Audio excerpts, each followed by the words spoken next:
everybody, welcome back to our channel and welcome back to another video. So you guys, I wanted to share with you how I have been working in my Life and Apples budget planner. So you would have already been a part of the giveaway. There was a video, I'll try to remember to link that video at the top of this one with the giveaway for the Life and Apples budget planner. So I gave you a brief walkthrough and now I wanted to share with you how I will be using it in 2020.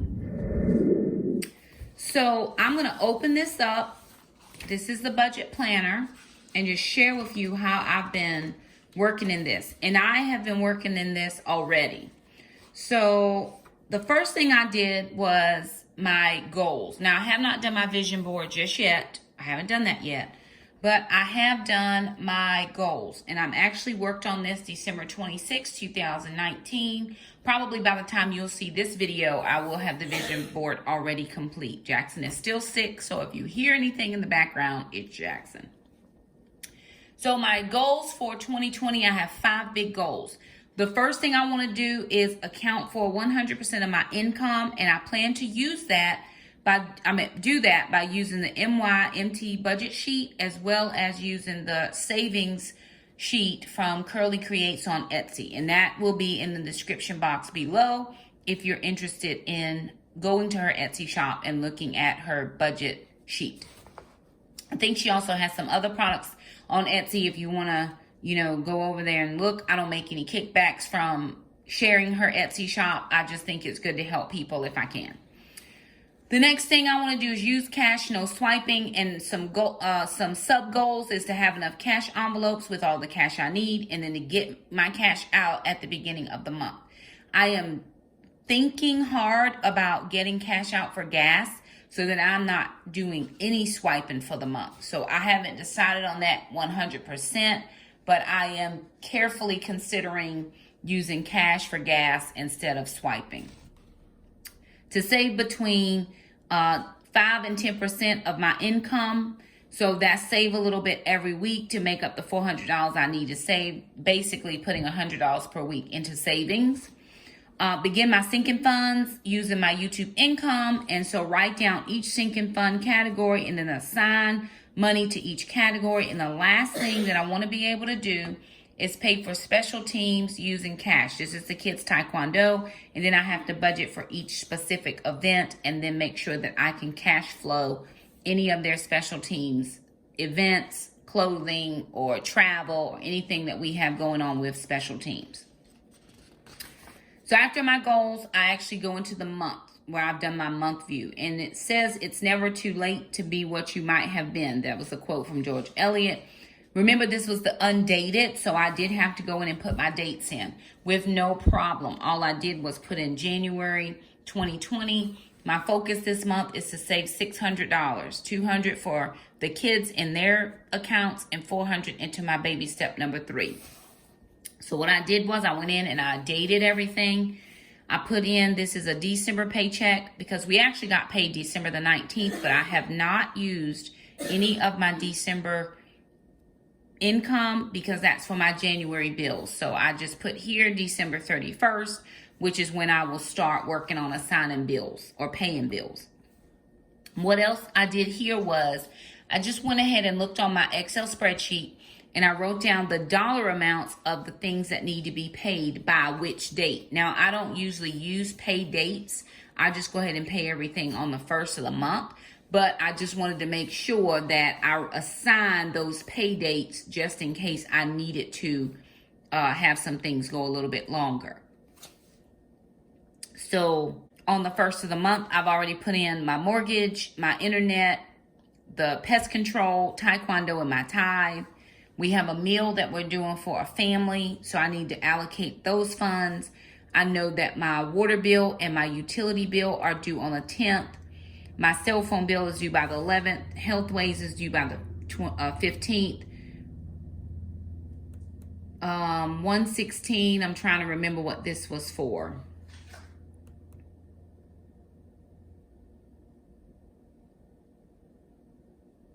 I can't remember what that's for. It'll come to me in a second.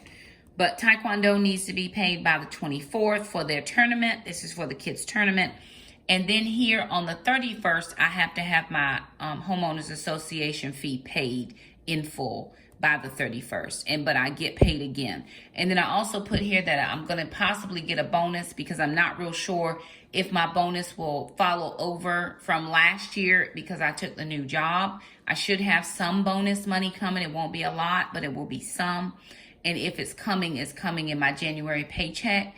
I won't get it next year because I'm working in a totally different position, but the bonus is year to year. And I left that position in February and I would have gotten paid from the previous January through December. So for whatever bonus money that I had, it will come if it's coming on the 31st. I think the first year that if you change from a classroom teacher to a CDC, they were saying that you couldn't get your bonus money. But then they went back and said, you know what, that money was earned while they were a classroom teacher, so we can't penalize them for taking a different job. And we're still in the same category of CTE. So I'm hopeful, prayerful that that bonus money will come. I haven't counted on it, but if it comes, praise the Lord. Also put here in my notes section, my cash categories, what I'll need for cash. And I did actually put on here my $200 for gas because I'm strongly considering not to do my debit card for any reason. Oh, 116, that's Amazon Prime. My yearly Amazon Prime is going to renew in January, and that's what that money is for. So and then I put in a different color. That way I would know that were my cash categories. Then down here, I have monthly goals. So I would have put $100 in each kid's account, $400 in baby step number 3. I got to put some money back into baby step number 1 because we had some expenses come out in December, and then start my sinking funds. So I put everything down there that I needed to put for my monthly goals. And then my gratitude. So I'm thankful for employment. I'm thankful for my Excel spreadsheet, and I'm thankful for this new planner that I'm able to use.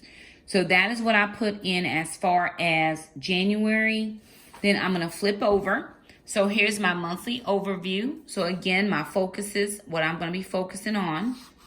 And then my income category. So right now I know that my main payroll is $2,922.03. I didn't write down anything else because so far that's all that I have. Now, here's where I can write down any savings that I'm able to put into my accounts.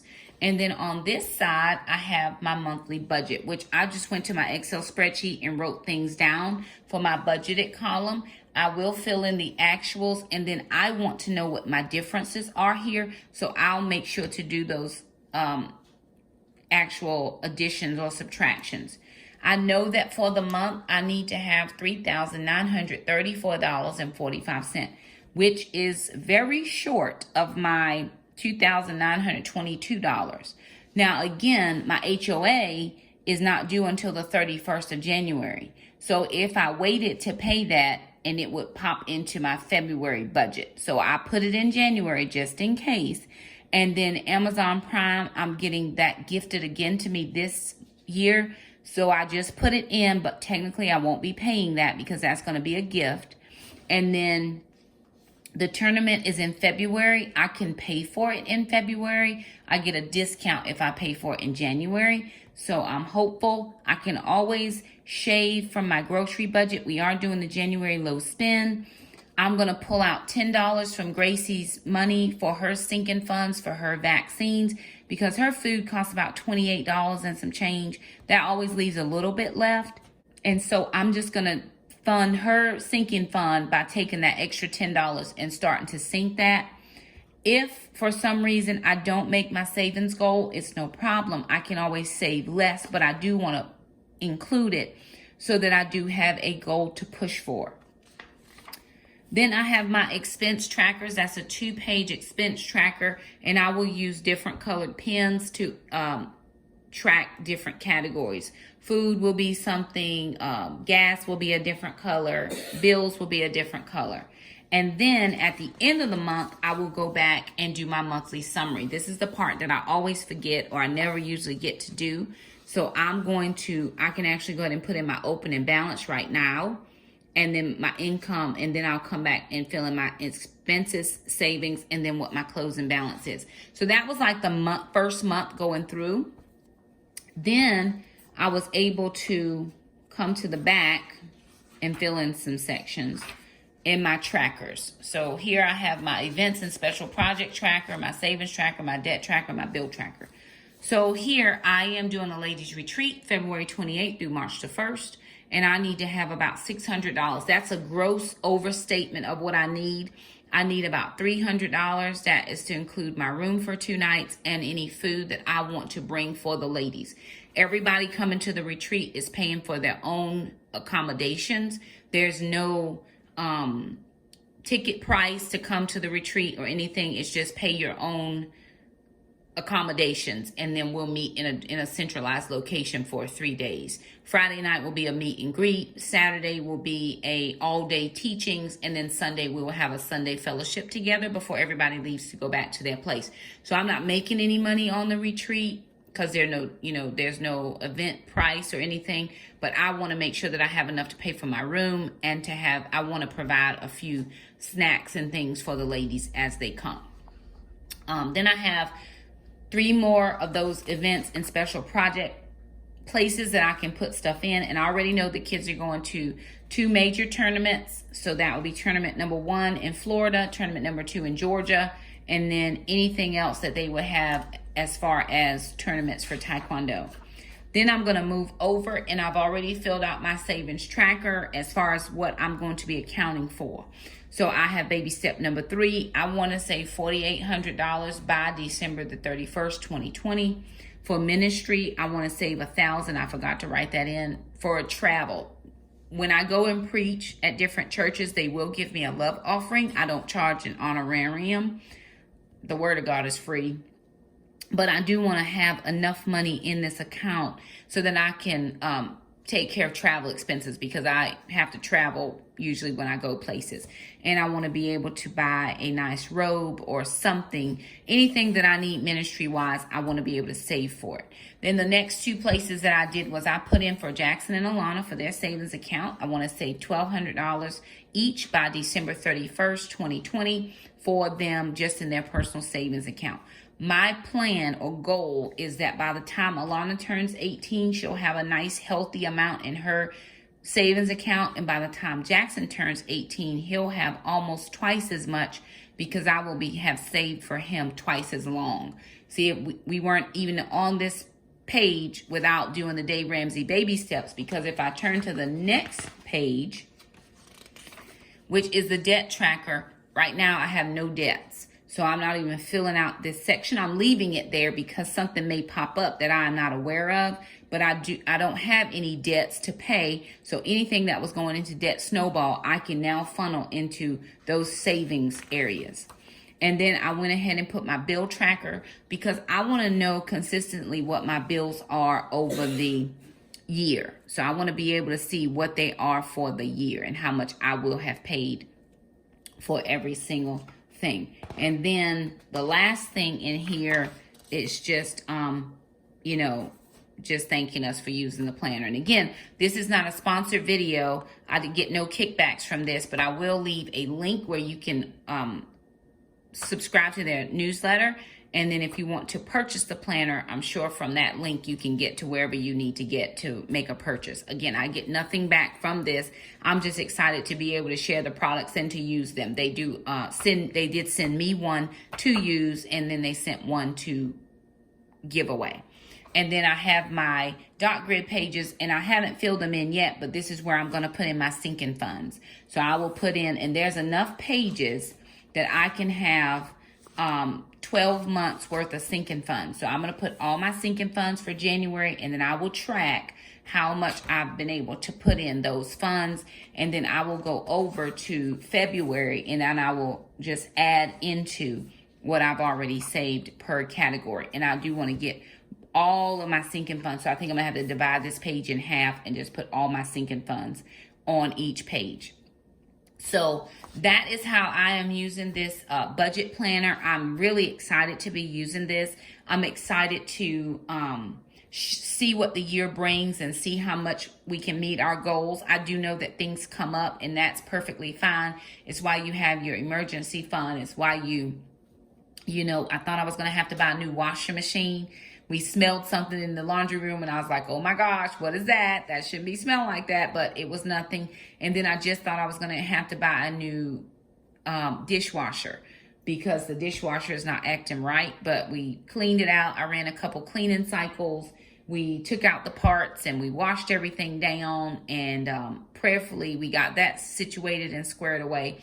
But if things happen, they happen. As long as we have a plan for what happens, then we're going to be good. So I just wanted to share with you how I was walking through using the budget planner. If you happen to order this, or if you happen to win the giveaway, then that's how I'm using it. Maybe that will help someone as well. So I do want to thank you guys so much for stopping by our channel. Thank you so much for all of your support. If you like this video, thumb it up. Don't forget to subscribe, and we'll see you next time. Bye now.